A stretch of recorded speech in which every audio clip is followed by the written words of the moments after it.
পর্দার আড়ালে যে মা বোনরা আছেন তাদেরকেও বলি, মা আপনি যেমন আপনার বাবার অত্যন্ত আদরের একটা কলিজার টুকরা সন্তান, আপনি যেমন আপনার মায়ের কলিজার টুকরা সন্তান, আপনি যেমন আপনার বড় ভাইয়ের কলিজার টুকরা বোন, আপনি যেমন আপনার স্বামীর সব থেকে প্রেয়সী বন্ধু, ঠিক তেমন আপনি যদি জাহান্নামী হয়ে জমিন থেকে বিদায় নেন, একজন মহিলা কিয়ামতের ময়দানে আল্লাহর আদালতে যখন জাহান্নামের আসামি হয়ে দাঁড়াবে, আল্লাহর কাছে যখন দাঁড়ায় এই মহিলা বলবে, আল্লাহ আমাকে আমার স্বামী কোনোদিন নামাজের জন্য দাওয়াত দেয় নাই, আমার বাবা আমাকে কোনোদিন পর্দা করার জন্য বলে নাই, আমার মা আমাকে সত্য রাস্তায় চলার জন্য বলে নাই,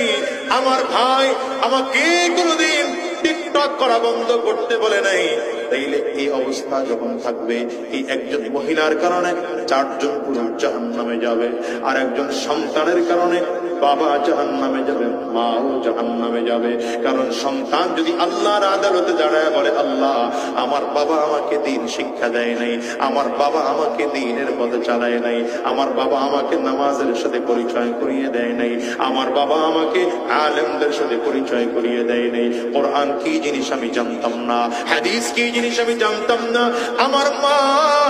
আমাকে কোনদিন কোরআন পড়ার জন্য বলে নাই, আমার মা কোনদিন পর্দার মধ্যে থাকে নাই, তাহলে মাও ধরা খেয়ে যাবেন,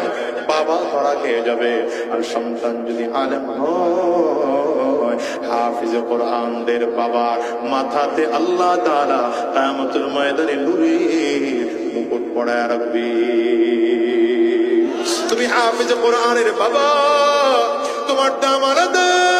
তোমার সম্মান আলাদা। এই জন্য বলে যাই, সাবধান, এই দুনিয়াতে কয়দিন বাঁচবেন বলেন? আজ আসি আগামীকাল দুনিয়ায় বাঁচবো এমন কোনো গ্যারান্টি নেই, বরঞ্চ দুনিয়াতে আসার সিরিয়াল আছে, ফিরে যাওয়ার কিন্তু কোনো সিরিয়াল নাই। আমি তো প্রায় আলোচনায় বলি, এ দুনিয়া আসার সময় আগে দাদা আসে, তারপরে বাবা আছে, তারপরে সন্তান আসে। যাওয়ার সময় এমনও হয়, দাদা দুনিয়া থাকে, নাতি জমিন থেকে বিদায় হয়, বাবা দুনিয়া থাকে, সন্তান জমিন থেকে বিদায় হয়। আপনার আমার ক্ষেত্রেও এমন হতে পারে কি পারে না? চিল্লায় আওয়াজ করে বলে, যদি ব্যাপারটা এমনই হয়, আজকের ময়দান থেকেও আদা করে বের হওয়ার, নিজে দিন শিখবো,